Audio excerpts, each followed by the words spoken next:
శ్రోతలకు నమస్కారం. ఈ రోజున ప్రపంచవ్యాప్తంగా వరల్డ్ నో టొబాకో డే జరుపుకోబోతున్నాం. మరి ప్రతి సంవత్సరం మే 31వ తేదీన ఈ దినోత్సవాన్ని నిర్వహించడం ద్వారా పొగాకు వల్ల కలిగే ఆరోగ్య సమస్యలపై ప్రజల్లో అవగాహన పెంచడం ఒక లక్ష్యంగా ఉంటుంది. ఈ పొగ త్రాగటం, గుట్కా, ఖైనీ, పాన్ మసాలా వంటి పొగాకు పదార్థాల వినియోగం వల్ల క్యాన్సరు, గుండె జబ్బులు, ఊపిరితిత్తుల వ్యాధులు వంటి అనేక ప్రమాదకర సమస్యలు వస్తున్నాయి. ఈ నేపథ్యంలో ప్రజలకు సరైన సమాచారం అందించేందుకు మనతో ఉన్నారు ప్రముఖ కార్డియాలజిస్ట్ డాక్టర్ రామక శ్రీనివాసు గారు. వీరిని అడిగి మరి దీనికి సంబంధించి మరిన్ని వివరాలు తెలుసుకుందాం. డాక్టర్ గారు నమస్కారం అండి. నమస్కారం సార్. డాక్టర్ గారు, ముందుగా అసలు ఈ నో టొబాకో డే దీనికి సంబంధించి ప్రాముఖ్యత ఏమిటంటారు? ప్రపంచ పొగాకు వ్యతిరేక దినం ప్రతి సంవత్సరం మే 31ని ప్రపంచ పొగాకు వ్యతిరేక దినంగా పరిగణిస్తారు.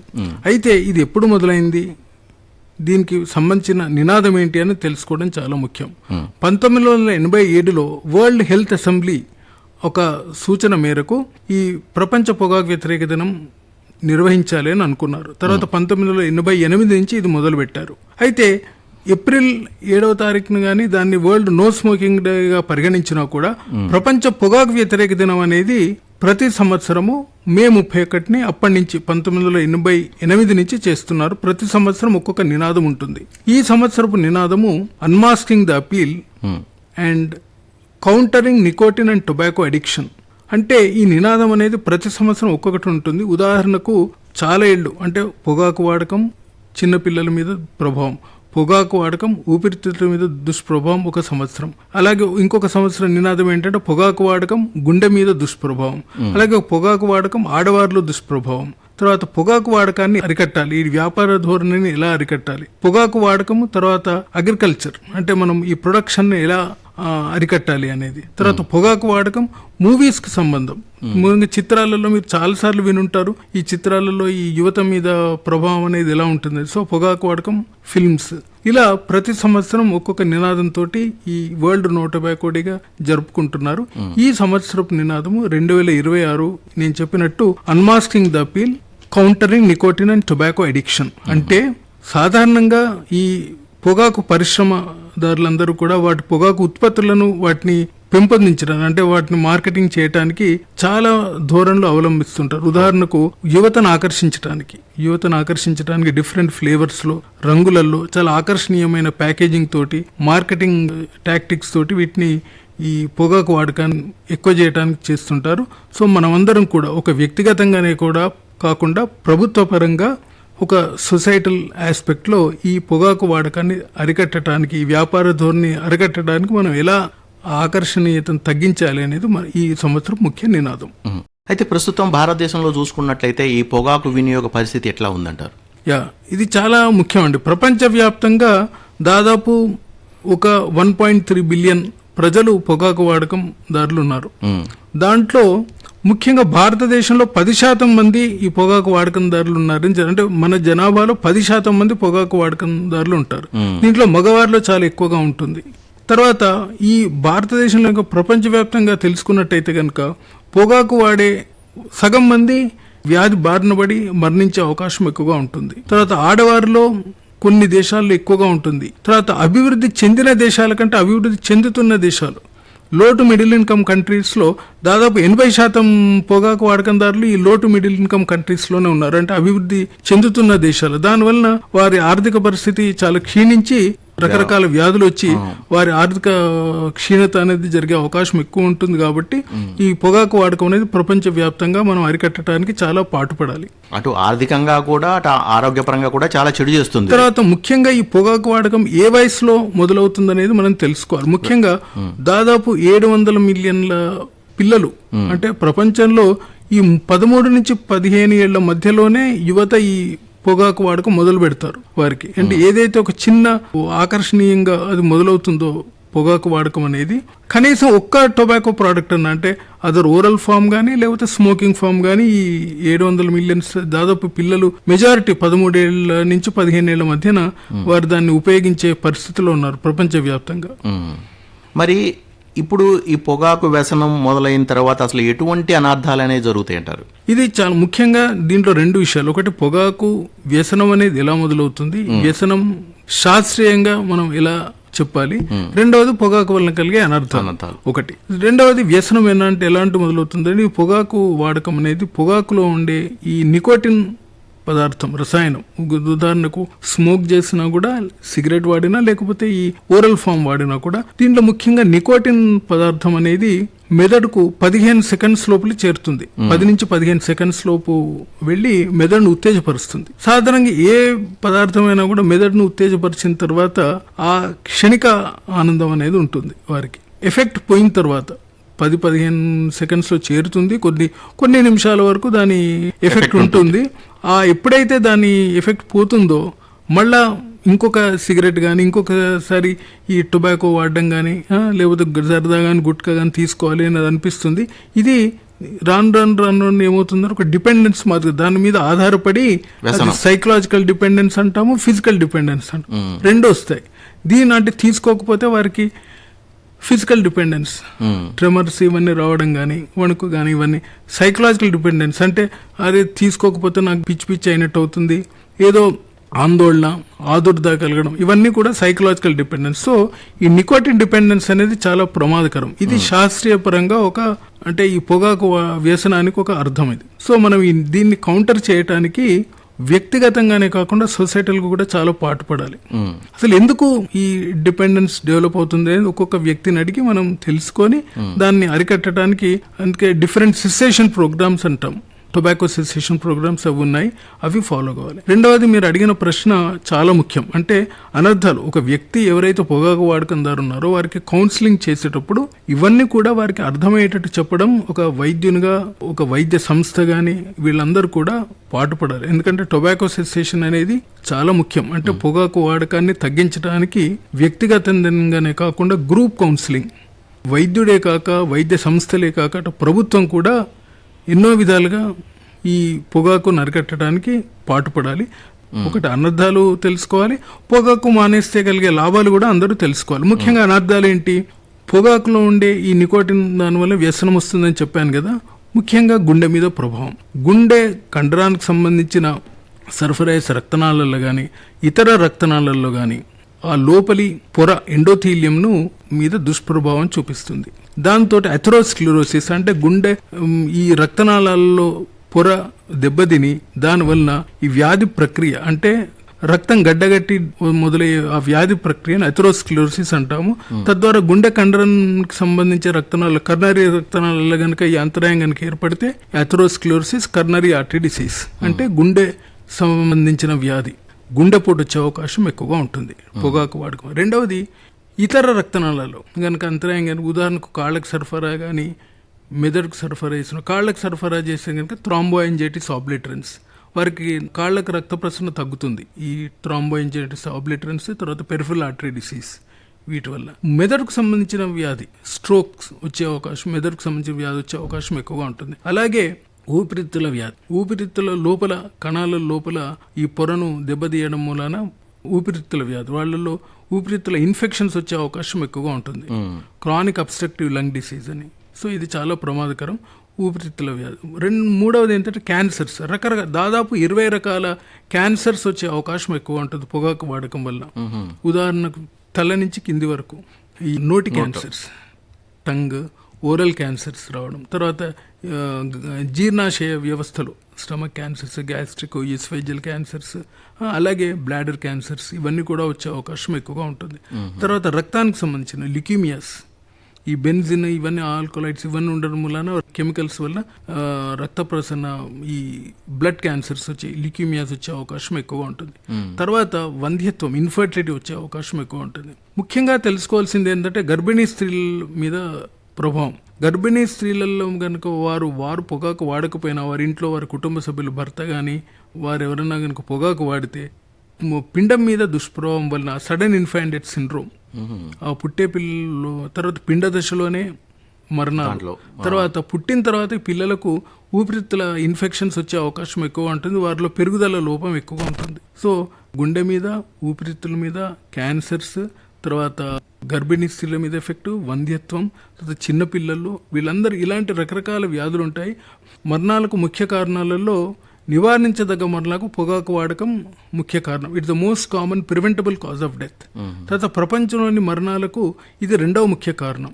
తర్వాత రకరకాల మరణాలకు చెప్తుంటాం కదా, 6-7 రకాలు ఉన్నాయి. దాంట్లో మొత్తము ఈ 6ంటికి పొగాకు వాడకం అనేది ముఖ్య కారణం. ఉదాహరణ గుండె వ్యాధి కానీ, ఊపిరితిత్తుల వ్యాధి కానీ, స్ట్రోక్స్ కానీ, క్యాన్సర్స్ కానీ, ఎక్సెప్ట్ HIV రిలేటెడ్ కాక అన్నిటికీ ఈ పొగాకు వినియోగం కారణం. కాబట్టి మన ముందు, ప్రభుత్వం ముందు, వైద్యుల ముందు, వైద్య సంస్థల ముందు ఈ పొగాకు అరికట్టడం అనేది ఒక ప్రధాన ఎజెండాగా ఉండాలనేది మన ధ్యేయంగా పెట్టుకోవాలి ఎప్పుడైనా. అయితే మీరు పొగాకు వినియోగం వల్ల ఎటువంటి అనర్థాలు అవుతాయి, ఎట్లా మొదలవుతుంది అనేది చెప్పారు. సపోజ్ ఒక వ్యక్తి పొగాకు వినియోగానికి అలవాటు పడ్డాడు అనుకుందాం, మరి అతను మానేస్తే కలిగేటువంటి లాభాలు కూడా మనం తెలుసుకోవడం మంచిది. ఇది చాలా ముఖ్యమండి. ఎందుకంటే ఎవరికైనా చెప్పేటప్పుడు మీరు ఈ పొగాకు మరి మానేస్తే కలిగే లాభాలు కూడా చెప్పడం. పొగాకు మానేస్తే 20 నిమిషాల లోపు గుండె వేగము, రక్తపీడనం అంటే హార్ట్ రేటు, బ్లడ్ ప్రెషర్ సాధారణ పరిస్థితికి చేరుతాయి. కొన్ని రోజుల్లో వారికి ఊపిరితిత్తుల పరిస్థితి నార్మల్కి వస్తుంది. తర్వాత కొన్ని గంటల్లోనే శరీరంలో అంటే పొగాకు వల్ల కార్బన్ మొనాక్సైడ్ లెవెల్ అనేది పోతుంది, నార్మల్కి వచ్చే అవకాశం అంటే ఉండదు కదా పూర్తిగా. కార్బన్ మొనాక్సైడ్ వల్ల దుష్ప్రభావం వచ్చే అవకాశం ఉంటుంది. కాబట్టి మానేసిన కొన్ని గంటల్లోనే ఈ కార్బన్ మొనాక్సైడ్ వల్ల దుష్ప్రభావం అనేది తగ్గిపోతుంది. తర్వాత సంవత్సరం లోపు వారికి సాధారణంగా శ్వాసకోశ సమస్యలు ఏమన్నా ఉంటే కనుక శ్వాస తీసుకోవడంలో ఇబ్బంది అనేది తగ్గిపోతుంది. 5 నుంచి 6 సంవత్సరాల లోపు కర్నరీ రక్తనాళ వ్యాధి వలన కలిగే అనర్థం అంటే హార్ట్ అటాక్ వచ్చే రిస్క్ సగం తగ్గిపోతుంది. 10 ఏళ్ళు అయితే కనుక క్యాన్సర్ వల్ల రిస్క్ కూడా సాధారణ పరిస్థితికి వస్తుంది. ఒక వ్యక్తి పొగాకు కనుక మానేస్తే, ఇప్పుడు అంటే ఒక పొగాకు వాడే అతను కనుక ఇప్పుడు కనుక మానేస్తే అది వారికి గుండె జబ్బు వల్ల కలిగే రిస్క్ సాధారణ పరిస్థితి అంటే నార్మల్ ఒక సాధారణ వ్యక్తికి రిస్క్ ఈక్వల్ రావడానికి కనీసం ఒక 10 నుంచి 12 ఏళ్ళు పడుతుంది. సో పొగాకు వాడకం అనేది మానేయడం అనేది చాలా ముఖ్యం. ఇవన్నీ ప్రతి వారు కూడా తెలుసుకోవాలి. అలాగే అండి, ఇంకో విషయం వింటూ ఉంటాం. ఇప్పుడు పొగ తాగే వ్యక్తి కాకుండా కూడా పక్కనున్న వ్యక్తికి అతరత్ర అది కూడా వేరే వాళ్ళకు కూడా వస్తుంది అని అంటారు. ఇది ఎంతవరకు నిజమంటారు? చాలా మంచి ప్రశ్న. సాధారణంగా కొద్దిమంది వ్యక్తులు మేము చూస్తుంటాం, వారు రాగానే వారికి గుండెపోటు రావడం కానీ, లేకపోతే నాకు ఎలాంటి వ్యసనం లేదు కానీ నాకు క్యాన్సర్ వచ్చిందని, గుండెపోటు వచ్చిందని వింటుంటాం. దీన్నే సెకండ్ హ్యాండ్ స్మోకులు. ఇది శాస్త్రీయంగా నిరూపించబడ్డది. ఉదాహరణకు ఒక వ్యక్తి గనుక పొగ తాగే ఆ పరిసరాల్లో వారి పరిసరాల్లో కనుక ఉన్నట్టయితే, ఉదాహరణకు మీరు రైల్వే స్టేషన్స్లో కానీ, తర్వాత పబ్స్, హోటల్స్లో ఎక్కువ మంది సిగరెట్స్ వాడే ఆ పరిస్థితులలో, ముఖ్యంగా పబ్ ఇట్లాంటి వాటిలలో చేస్తుంటే కనుక పబ్లిక్ ఏరియాస్లో చాలా ఎన్క్లోజ్డ్ ప్లేసెస్లో కనుక చేస్తే వారికి పొగ వలన వారి మీద దుష్ప్రభావం వచ్చే అవకాశం ఉంటుంది. దీన్ని సెకండ్ హ్యాండ్ స్మోక్ అంటారు. సెకండ్ హ్యాండ్ స్మోక్ అంటే దీంట్లో 2 అంశాలు ఉంటాయి. ఒకటి మెయిన్ స్ట్రీమ్ స్మోక్, తర్వాత సైడ్ స్ట్రీమ్ స్మోక్. ఒక వ్యక్తి కనుక పొగ తాగితే అంటే సిగరెట్ కానీ, బీడీ కానీ కనుక తాగితే కనుక, చుట్ట కానీ తాగితే, వారు తాగిన తర్వాత బయటికి వెలువడే పొగను మెయిన్ స్ట్రీమ్ స్మోక్ అంటారు. తర్వాత ఆ సిగరెట్ అంచులు, ఆ కాలే అంచుల నుంచి వచ్చే పొగను సైడ్ స్ట్రీమ్ స్మోక్ అంటారు. సో ఈ main stream smoke, side stream smoke 2 కలిపి ఎన్విరాన్మెంటల్ టొబాకో స్మోక్ అంటారు. కనుక మీరు ఒక ట్రైన్లో పోతున్నారు, బస్సులో వెళ్తున్నారు. చిన్నప్పుడు మీరు చాలా సార్లు మన ఎర్ర బస్సులలో చూసారు కదా, పొగ తాగరాదు అని. కానీ ఎంతమంది దాన్ని పాటిస్తారు? సో అది చాలా ముఖ్యం. అప్పుడు ఒక్కళ్ళే కదా సిగరెట్ తాగేది, ఏమవుతుంది అని అనుకోవద్దు. ఎందుకంటే ఈ main stream smoke, side stream smoke కలిపి ఎన్విరాన్మెంటల్ టొబాకో స్మోక్ ఎలాంటి సాధారణ పరిమితి అనేది ఉండదు. There is no safe level for environmental tobacco smoke. So కొద్దిపాటి ఆ ప్రమాదకరమైన పొగ పీల్చినా కూడా వారి మీద దుష్ప్రభావం వచ్చే అవకాశం ఎక్కువగా ఉంటుంది. దీన్ని సెకండ్ హ్యాండ్ స్మోక్ అంటారు. శాస్త్రీయంగా ఇది నిరూపించబడ్డది. అంటే ఉదాహరణకు సెకండ్ హ్యాండ్ స్మోక్ ఎక్స్పోజ్ అయ్యే పరిసరాల్లో ఉన్న వాళ్లకు గుండెపోటు వచ్చే అవకాశం ఎక్కువగా ఉంటుందని శాస్త్రీయంగా నిరూపించబడ్డది. అందుకే ఆ పరిసరాలను, ముఖ్యంగా ఈ పొగాకు ఈ నియంత్రణ పాలసీస్లో ప్రభుత్వం కూడా ఈ సెకండ్ హ్యాండ్ స్మోక్ను అరికట్టడానికి, మీరు వింటారు కొన్ని ఏరియాస్లో ఓన్లీ స్మోకింగ్ ఏరియాస్ ఉంటాయి. కొన్ని దేశాల్లో, మన దేశంలో కూడా, అంటే ఆ ఏరియాలోనే స్మోకింగ్ చేయాలి, మిగతా ఏరియాస్ చేయొద్దు. So restricted areas. కానీ అది కూడా తప్పు, ఎందుకంటే దానివల్ల మీరు స్మోకింగ్ చేసే వాళ్ళని ఇంకా ఎంకరేజ్ చేసినట్టు అవుతుంది. కాబట్టి ఈ స్మోకింగ్ ఏరియాస్ అనేది ఉండొద్దు. అది కూడా ఇప్పుడు స్మోకింగ్ ఏరియా పెట్టినా కూడా ఎన్విరాన్మెంట్ లో కలిసే అవకాశం ఉంది, ఎంత ప్రైవేట్ గా కాల్చినా కూడా అది పెట్టడం అనేది తప్పు. అట్లా ఇప్పుడు థర్డ్ హ్యాండ్ స్మోక్ అంటే కూడా ఏంటండి, ఇంకొకటి ఇది కూడా చాలా ముఖ్యం, ఇది చాలా మందికి తెలియదు. ఉదాహరణకు మీరు ఒక గదిలోకి వెళ్తున్నారు, ఆ గదిలో ఉన్న వ్యక్తి, అతను ఎలాంటి ఆఫీసర్ కావచ్చు, ఒక చిన్నపాటి ఉద్యోగి కావచ్చు, ఎవరైనా కూడా ఆ ఒక గృహం కావచ్చు, ఇల్లు కానీ ఆఫీస్ కానీ అక్కడ ఎవరైనా పొగాకు వాడితే, ముఖ్యంగా స్మోకింగ్ కనుక చేస్తే, ఈ స్మోక్ లో ఉన్న చిన్న చిన్న పార్టికల్స్, ఇవన్నీ ఈ పార్టికల్స్ అనేవి దే ఆర్ లాంగ్ లాస్టింగ్, చాలా ఏళ్ల తరబడి ఉండొచ్చు. సో అప్పుడు పోయినప్పుడు ఆ గదిలోకి వెళ్ళినప్పుడు ఆ గాలి ద్వారా కానీ ఎక్కడైనా కూడా అవి దుమ్ము ధూళి వలన ఇవన్నీ అక్కడికి ప్రవేశించే ప్రతి వ్యక్తి మీద దుష్ప్రభావం చూపించే అవకాశం ఎక్కువగా ఉంటుంది. దీన్ని థర్డ్ హ్యాండ్ స్మోక్ అంటారు. ఇది కూడా చాలా ఇంపార్టెంట్ దీని గురించి కూడా, ఎందుకంటే అవన్నీ ఏంటంటే మనం ప్రస్తుత పరిస్థితులకు అన్వయించుకోవాలి. మరి రియల్ లైఫ్ లో దాన్ని మనం పాటిస్తున్నామా లేదా అనేది చూడాలి. ఈ చట్టాల అమలులో ఈ third hand smoke, second hand smoke అనేది చాలా ముఖ్యం. దురదృష్టవశాత్తు ఈ చట్టాల అమలు అనేది ఎంత వరకు కావాలో అంత అమలు జరగటం లేదు. ప్రతి ఏరియాలో ఒక బోర్డు ఉండాలి, ఇక్కడ ఎవరిన పొగాకు వాడితే వారికి జరిమానా విధిస్తాము, ఈ పరిసరాల్లో ఎవరు పొగాకు వాడొద్దు. కానీ మీరు చూస్తున్నారా, కొన్నిసార్లు స్కూల్ పరిసరాల్లో కానీ, లైబ్రరీ దగ్గర కానీ, హాస్పిటల్ దగ్గర కానీ అక్కడ కూడా స్మోకింగ్ చేసేవాళ్ళు ఉన్నారు. అక్కడెవరు వారిని స్మోకింగ్ చేయొద్దు అని అరికట్టరు. దానివల్ల కూడా ఈ సెకండ్ హ్యాండ్ స్మోక్ ఎక్కువ అవుతుంది, థర్డ్ హ్యాండ్ స్మోక్ ఎక్కువ అవుతుంది. పాతకాలం పరిస్థితిని కనుక చూసుకున్నట్టయితే కొంచెం వరకు అయితే తగ్గినట్టు అనిపిస్తుందండి. ఇప్పుడు బస్సుల్లో తాగేవాళ్ళు, ఇప్పుడు అసలు బస్సుల్లో యాక్చువల్గా ఎవరు తాగట్లేదు. కానీ మీరంటే ఓపెన్ ప్లేస్కి వచ్చేసరికి కొన్ని ఇబ్బందులు కొంతమంది. ఈ కఠినత్వం అనేది మిగతా వాటి మాదిరిగా ఈ పొగాకు దాన్ని అనేది ఒక క్రైమ్ తిరుగా చూడొద్దు. వైద్యునిగా, ఒక వైద్య సంస్థగా ఎవరైనా కూడా వారిని, మీరు పొగాకు వాడతారా, తర్వాత వాడితే కనుక మీరు దాన్ని ఆపడానికి మీరు ప్రయత్నిస్తారా లేదా, ఒక ఎందుకు మీరు మానేయటానికి కనుక ఉంటే మా సహకారం ఇలా ఉంటుంది, తర్వాత ఒకవేళ మీరు మానేయలేకపోతే దాని కారణాలు ఏంటి, ఇవన్నీ కూడా ఒక దీని ఒక వ్యాధిగా, డిపెండెన్స్గా చెప్పాను కదా, పరిగణించి వారిని సహకారం అందించాలి. అంతర్జాతీయంగా చూసుకున్నట్లయితే ఈ పొగాకును మరి నివారించడానికి WHO ఎలాంటి చర్యలు చేపడుతుందండి?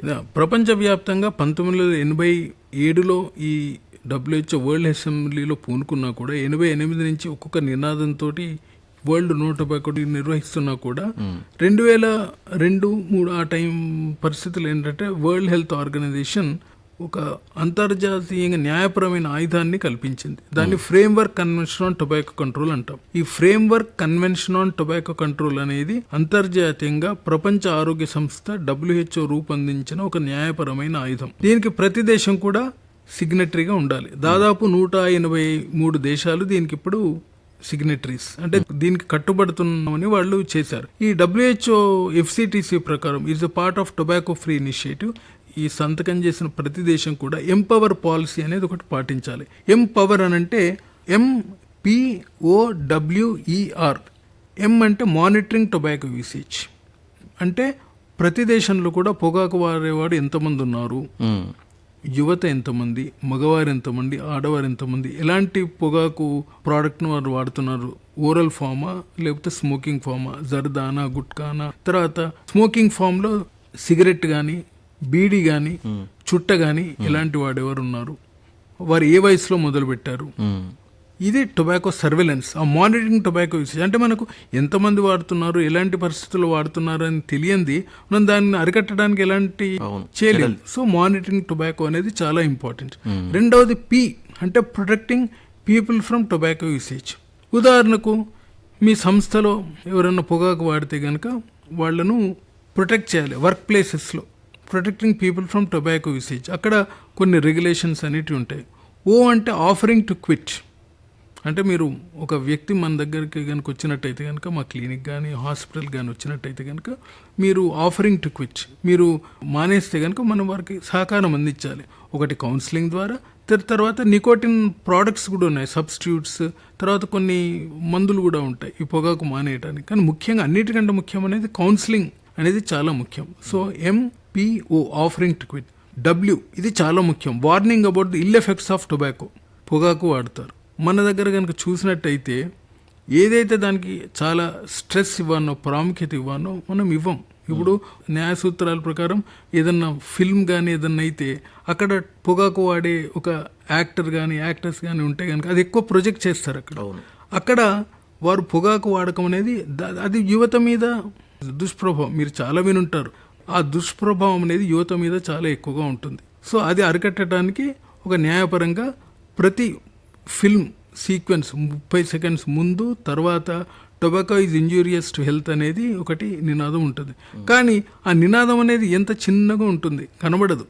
దాన్ని పాటించే వాళ్ళు కూడా చాలా తక్కువ. సో అంటే వ్యాపార ధోరణి అనేది ఇంకో విధంగా వాళ్ళు ఆకర్షిస్తారు. ఆ పాన్ మసాలా అనేది వాళ్ళు ఏదో ఫ్లేవర్స్ అని అంటారు, కానీ దాంట్లో కూడా పొగాకు వాడకం అనేది ఉందా లేదా అనేది శాస్త్రీయంగా ప్రభుత్వం ఈ రెగ్యులేటరీ అథారిటీస్ చూడాలి అనేది. అందుకని రెగ్యులేషన్ ఆఫ్ టొబాకో యాక్ట్ అనేది చాలా ఇంపార్టెంట్ అది. సో ఈ WHO దాని ప్రకారం MPO W అంటే warning about the effects of tobacco. దీంట్లో ముఖ్యంగా మీడియా పాత్ర కూడా చాలా ఉంది.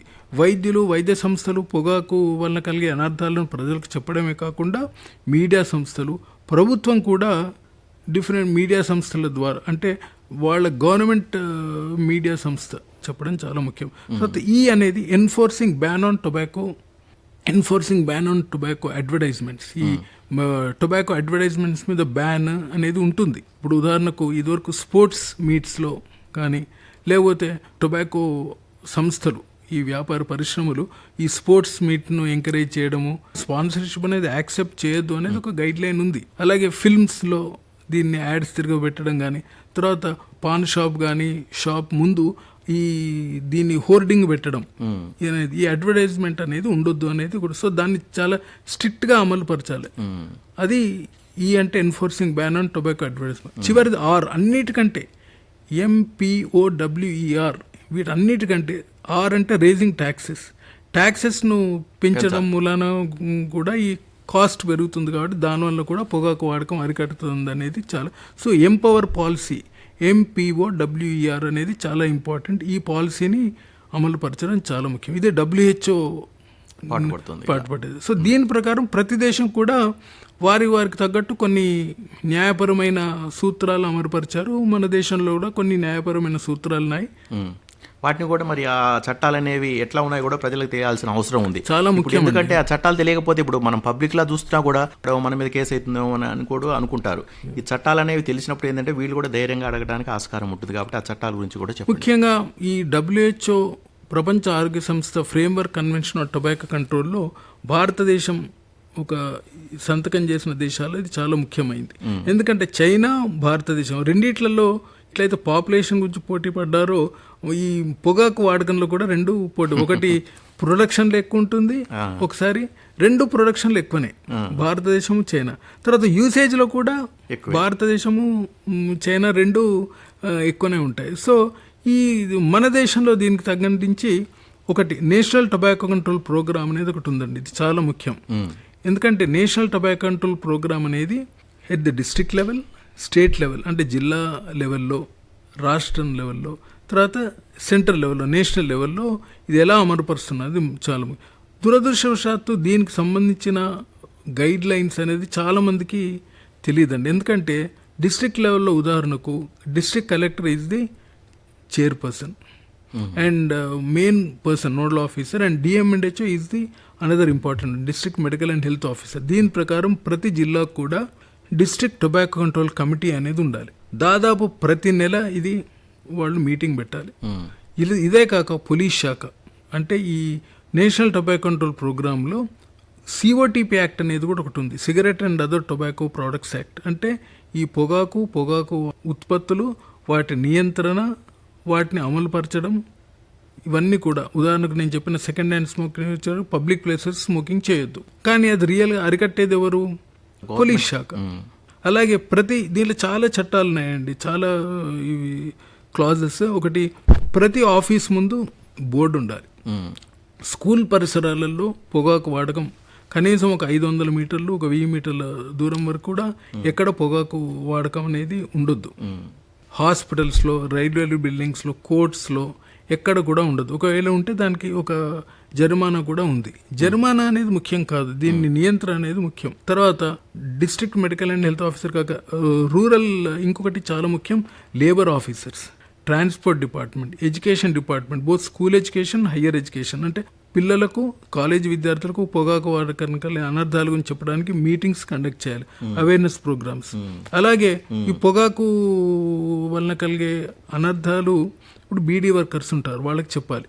ప్రొడక్షన్ లెవెల్లో అగ్రికల్చర్ డిపార్ట్మెంట్ మన జిల్లాల్లో కానీ మన రాష్ట్రంలో కానీ పొగాకు ఉత్పత్తి ఎక్కడెక్కడ జరుగుతుంది, వాటిని అరికట్టడానికి లీగల్గా మనం వాళ్ళని ఆపలేం, కానీ ఆల్టర్నేటివ్ క్రాప్స్ చేయడానికి మనం వారిని ఎంకరేజ్ చేయాలి. ఈ పొగాకు వలన కలిగే అనర్థాలు చెప్పి వేరే ప్రోడక్ట్స్. అలాగే లేబర్ డిపార్ట్మెంట్ అంటే ఈ బీడీ వర్కర్స్ కానీ వీళ్ళందరికీ వేరే స్కీమ్స్ పెట్టి వాళ్లకు పొగాకు బీడీ వర్కర్స్కి వచ్చే జీతం కంటే వేరే ఆల్టర్నేటివ్ సోర్స్ ఆఫ్ ఇన్కమ్ చూపించి చేయడం. ఇవన్నీ కూడా నేను చెప్పుకుంటూ పోతే ఈ సిగరెట్ ఈ నేషనల్ టొబాకో కంట్రోల్ ప్రోగ్రాంలో జిల్లా వ్యాప్తంగా, రాష్ట్ర వ్యాప్తంగా చీఫ్ సెక్రటరీ అతను మెయిన్ ఆఫీసర్, ప్రతి డిపార్ట్మెంట్ దీనికి concern, including law department, labour, తర్వాత ఎడ్యుకేషన్, పోలీస్ డిపార్ట్మెంట్ వీళ్ళందరూ. అలాగే సెంట్రల్ గవర్నమెంట్ లెవెల్లో హెల్త్ సెక్రటరీ అండ్ ప్రతి department, information broadcasting ministry, education, health వీళ్ళందరూ కూడా. సో ఇది నేషనల్ టొబాకో కంట్రోల్ ప్రోగ్రాం ప్రకారము ఈ పొగాకును అరికట్టడానికి మనం దేశవ్యాప్తంగా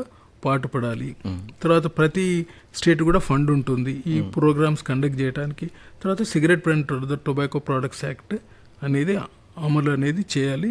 తర్వాత ముఖ్యంగా ఇప్పుడు ఎలక్ట్రానిక్ సిగరెట్స్ను అరికట్టడానికి electronic cigarettes act, prohibition of electronic cigarettes act, తర్వాత food and safety standards act, దాని ప్రకారం zarda gutka banned, gutka is banned. కానీ మేము చూస్తుంటాం మా దగ్గరకు వచ్చేవాళ్ళు, మరి మీరు వాడుతున్నారంటే వాడతాం, మరి ఎలా దొరుకుతుంది సార్? 2 రూపాయలకు దొరికేది 4 రూపాయలు, 5 రూపాయలకు దొరికి 10 రూపాయలు. సో ఈ కాస్ట్ అనేది ఎక్కువ అవుతుంది కాబట్టి ఈ బ్యాన్ అనేది సరిగ్గా అమలు పరచడం లేదనేది చాలా ముఖ్యం. బాగుందండి. మరి మీరు ఒక కార్డియాలజిస్ట్గా ఇప్పుడు పొగాకు వినియోగం వల్ల కలిగే అనర్థాలు ఇట్లా రకరకాలుగా చెప్పారు. మరి దీనికి సంబంధించి మీరేమన్నా రీసెర్చ్ లాంటిది ఏమన్నా చేశారా?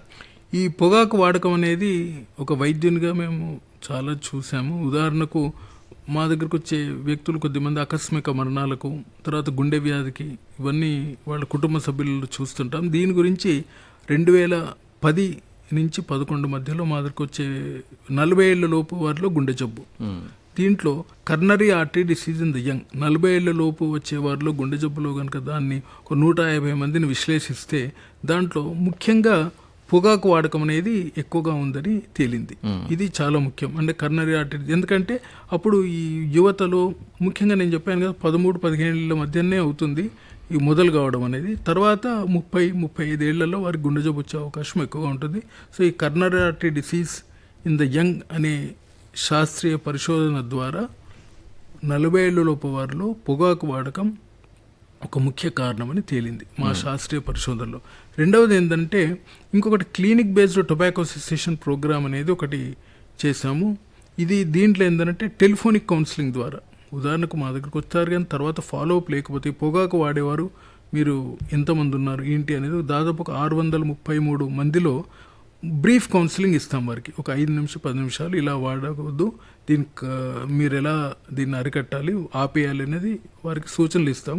తర్వాత నెల తర్వాత టెలిఫోన్ ద్వారా, 2వ నెల ద్వారా, తర్వాత 3వ నెల టెలిఫోనికల్లీ చేస్తే 3 సార్లు కనుక ఎవరికైనా మనం కౌన్సిలింగ్ కనుక చేస్తే టెలిఫోన్ ద్వారా, ఇది పెద్ద ఖర్చు లేని ఇది. సో 3 సార్లు కనుక కనీసం కనుక వీరు కౌన్సిలింగ్ కనుక చేస్తే వీరు పొగాకు వాడకాన్ని ఆపేస్తారనేది శాస్త్రంగా మా పరిశోధనలో తేలింది. ఈ 2 పరిశోధనలు అంతర్జాతీయంగా వరల్డ్ కాంగ్రెస్ ఆన్ కార్డియాలజీలో, వరల్డ్ కాంగ్రెస్ ఆఫ్ కార్డియాలజీలో మేము దీన్ని సబ్మిట్ చేయడం జరిగింది 2012లో, తర్వాత 2014లో. బాగుందండి, చాలా చక్కటి విషయాలు చెప్పారు.